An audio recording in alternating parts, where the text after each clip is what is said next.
sou o Fábio Pasquim, seja bem-vindo ao canal Matemática da Quebrada e espero que você goste da aula aí, estamos juntos aí, hein? Vamos lá, hein?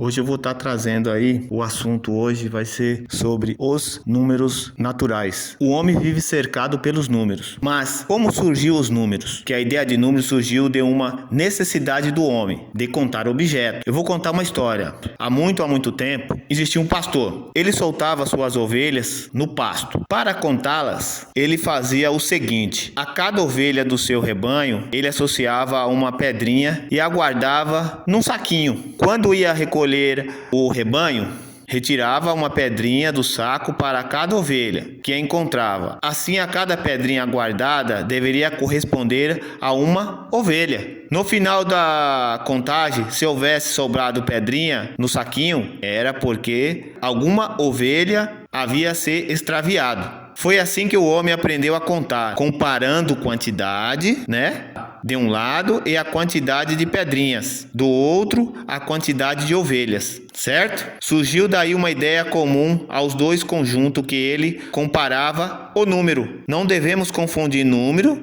que é uma ideia que os símbolos que o representam, certo? Como dizia o filósofo grego Platão, os números governam o mundo. Mas, olha só, para comparar, o homem usava principalmente os dedos da mão, Ele usava os dedos da mão. A noção de números. Eu vou dar um exemplo. Se der uma criança que ainda não aprendeu a contar 3 brinquedos, deixá-la brincar e depois de algum tempo retirar 2 desses sem que ela perceba, qual será a reação da criança, Ela vai entender que não tem mais aquele brinquedo, porém ela não sabe contar, ela não aprendeu a contar, Ela não sabe demonstrar ainda esse símbolo, ela não tem a ideia, porque ela não aprendeu ainda a representar os números, certo? Então é isso aí. Para que servem os números? Os números naturais são usados, por exemplo, eu vou usar o exemplo aqui, essa sala de aula, a quantidade de alunos,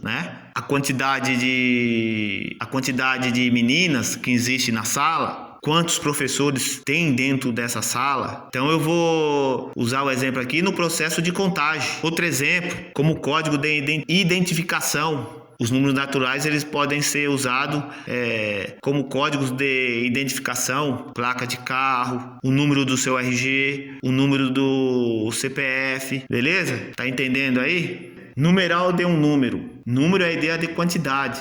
Cada número tem um nome e pode ser representado por um símbolo. Exemplo, o 1, esse símbolo, 1, o 2, o 3, o 4, o 5, É um símbolo. E esse símbolo tem um nome, indo-arábicos, Eu posso usar outro exemplo aqui, O 1, 2, 3, 4, 5. Esse símbolo chamado de símbolos, números romanos, Então eu tenho 2 exemplos, os números indo-arábicos e os números romanos. Mais um exemplo, ausência de unidade, associamos um número, o 0, que é representado pelo símbolo 0, Então 0 é um número, só que associa quando não tem nada. Os símbolos 0, 1, 2, 3, 4, 5, 6, 7, 8 e o 9 são denominados algarismos, beleza? Número é a ideia de quantidade. Cada número tem um nome e pode ser representado por um símbolo. Exemplo, o 0, o 1, o 2, o 3 são nomes, na língua portuguesa, tá? O 9, o 8 e assim por diante. Espero que você tenha gostado desse vídeo. Acompanhe os outros canais aí, tá? Eu vou colocar na descrição aí, beleza? E até a próxima aula, hein? Estamos juntos aí, hein?